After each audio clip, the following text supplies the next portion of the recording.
Coming up here on NonStop Local at 4, a study at WSU on high schoolers who have a growing risk of gun-related violence. NonStop Local's Rosemary Wright with what can be done to help combat this alarming trend. Then prospective college students in Washington state are missing out on federal aid and grants at an alarming rate. Why one expert says it's always important to apply early, even if you don't think you apply. And then the city of Auburn responding to the placement of Kevin Coe. Why the mayor says she is frustrated with a lack of any warning. Corey Howard and Leslie Lowe, bringing you the content that connects our community. You're watching NonStop Local News at 4.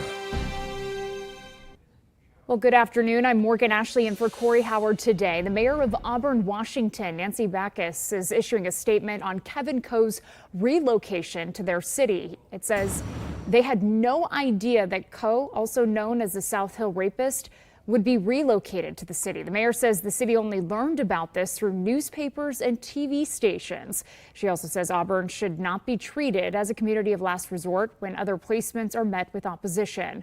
Coe was originally set to go to a facility called Win-Win in Federal Way. The mayor's statement goes on to say, quote, when decisions of this magnitude are made, especially involving individuals with a documented history of violence, local jurisdictions such as Auburn deserve to be informed in advance so we can ensure the safety, communication, and peace of mind of our community. Transparency and coordination among agencies are essential to maintaining public trust, end quote. We have the mayor's full statement up on our website right now, nonstoplocal.com. Well, historically, motor vehicle accidents have been the most common cause of deaths for adolescents in the U.S., but a new study is showing that more kids in that age group are losing their lives to a different killer. NonStop Local's Rosemary Wright joins us live in studio now. Rosemary, you've been looking through the findings of this study. Yes, Morgan, that study was done by Washington State University.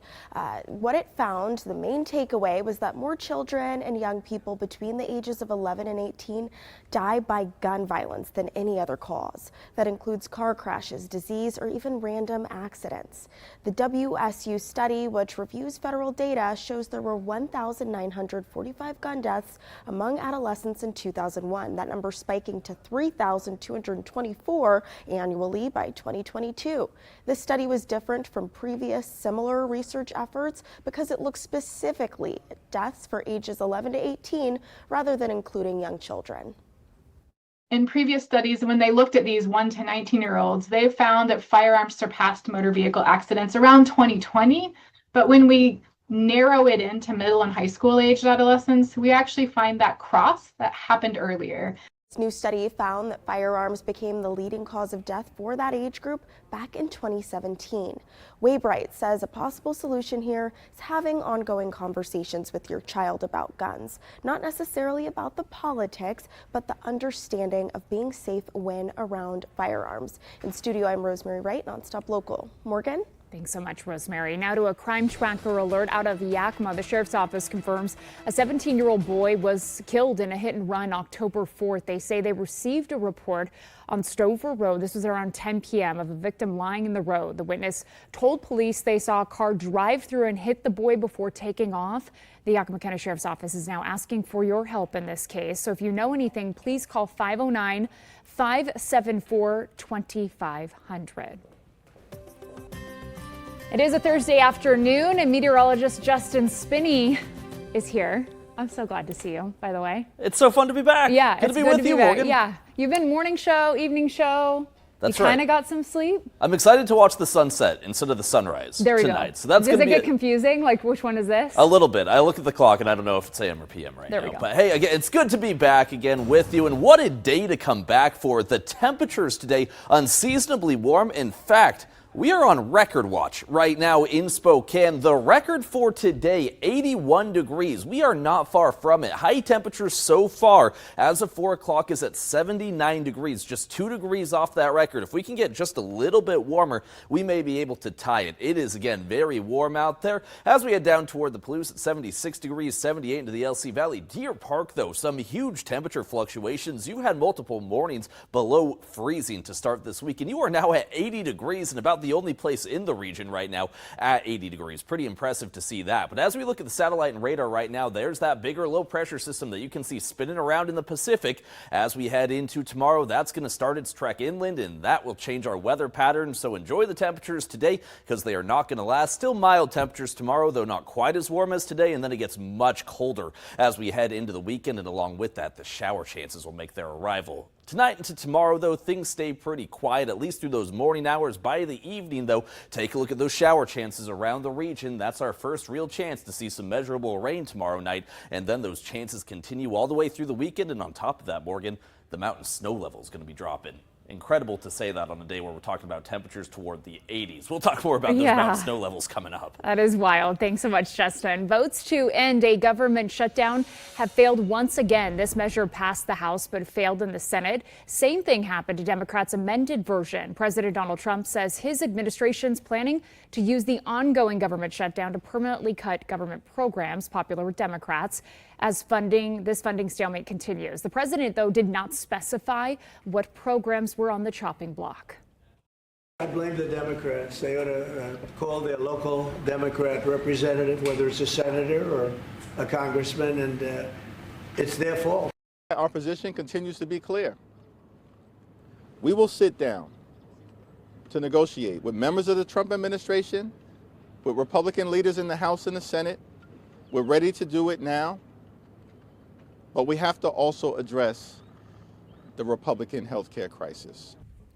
So there have been no indications on whether the two parties will head to the negotiating table on this issue. Another vote on the clashing resolutions will likely happen tomorrow. It is an important time of year for high school seniors. While homecoming may be on the minds of many, taking steps to prepare for their post-grad education should start now. And that starts with completing the free application for federal student aid, better known as FAFSA. The form's shorter now in hopes of making it easier to fill out. We spoke with a local college and career counselor who says Washington families are traditionally least likely in the nation to complete that form, many assuming they won't qualify. She says that may not be the case, and it's also key to identifying grants that could be used beyond colleges for places like trade schools.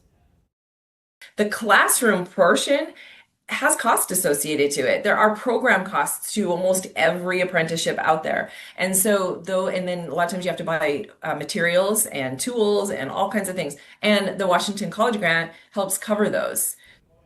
She adds many students do not have a realistic picture of what their families can afford and advises families to discuss finances early to help students make some informed decisions about their future.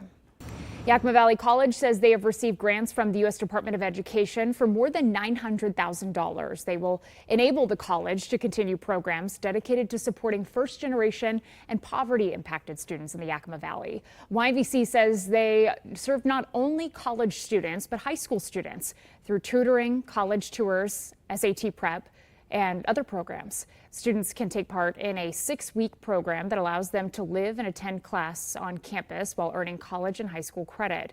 Some of their other programs focus on retention rates and keeping them focused on finishing their degree. In a statement, Director Isaias Guerrero says, quote, students from first-generation or low-income backgrounds are often at a disadvantage when it comes to applying and choosing schools to attend after high school, end quote. He adds their programs help students aspire for excellence and overcome class, social, and cultural barriers to education. Well, still to come here on NonStop Local at 4. It is Patent Thursday. This week, something for pet lovers, something for cooking enthusiasts. Justin, I think you'll enjoy this one. I am excited. Happy Patent Thursday to you. And what a beautiful Patent Thursday it is. We can't talk enough about the wonderful sunshine we have today. And the reason why we can't talk enough about it is because we're going to lose it. More fall-like conditions on the way. We'll talk about the changes coming up next.